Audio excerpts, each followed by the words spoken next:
Que os motores de indução estão presentes em todos os cantos da indústria, isso provavelmente você já sabe. Mas já parou para pensar por que eles são tão utilizados assim? E vou além, por que eles mudaram a história da indústria? É isso que a gente vai ver no vídeo de hoje. Desde os primeiros protótipos iniciados pelo Nikola Tesla lá no final do século XIX, foi se desenvolvendo uma máquina robusta, confiável e eficiente que pode ser praticamente aplicada em qualquer condição de carga. Ao longo das décadas, foi ocorrendo uma enorme evolução tecnológica dos aspectos construtivos dos modelos, proporcionando avanços de eficiência na potência entregue pelo tamanho da máquina. Então a gente vê a máquina diminuindo e cada vez mais conseguindo trazer mais potência com menor volume, com menor peso do equipamento. Como consequência disso, hoje em dia os motores de indução têm uma enorme base instalada em todos os setores industriais, sendo utilizado como fonte motriz, ou seja, fonte de energia mecânica, fonte de movimento, para quase todos os tipos de processos. Isso acontece porque ele opera com uma alta eficiência em uma grande faixa da sua curva de carga.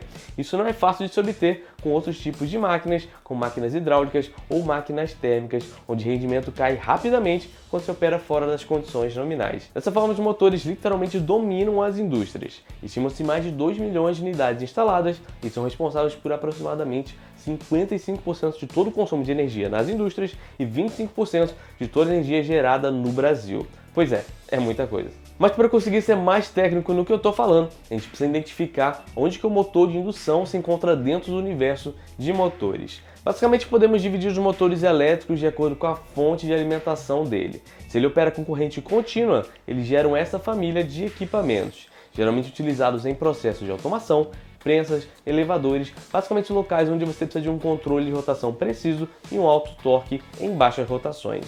Já se o motor trabalha com corrente alternada, ele pode ser dividido de acordo com o número de fases. Com apenas uma fase, ele vai ser utilizado em aplicações residenciais e de baixa potência, como a máquina de lavar da sua casa e alguns tipos de bombas. E se ele for trifásico, temos os motores síncronos e assíncronos.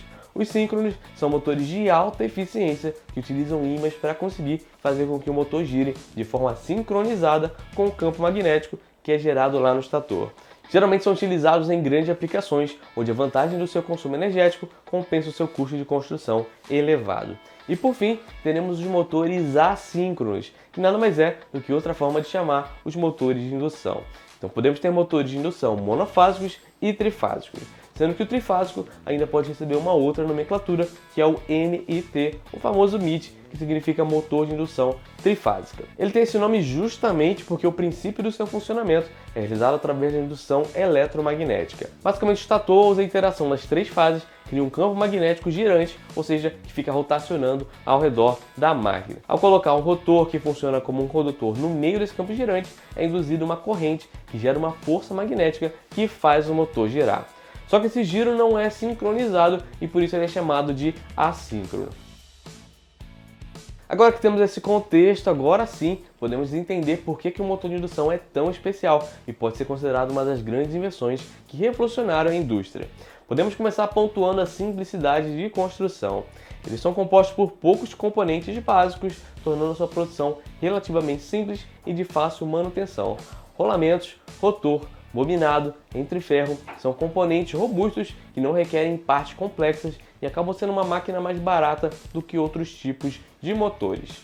Outro ponto relacionado ao aspecto construtivo é a durabilidade e confiabilidade que eles têm, podendo operar por longos períodos sem manutenção, com custos de operação e manutenção baixos. O fato da indução ocorrer sem nenhum contato físico é muito interessante porque não gera desgaste, como é o caso dos motores de corrente contínua. Destaca-se também a versatilidade e adaptabilidade, pois podem ser facilmente adaptados para atender os requisitos de diferentes aplicações, ou seja, observando a curva de torque, não é difícil encontrar uma máquina que atenda os requisitos mecânicos em termos de tamanho, potência ou velocidade. Eles também são compatíveis com vários tipos de controle, como o uso de inversores que controlam esse equipamento. E o último ponto é a eficiência e o desempenho dessa topologia. Eles conseguem operar em diferentes velocidades e carga, tornando-os ideais para diversas aplicações. Conseguem gerar torque suficiente para grande parte das operações com alta eficiência energética.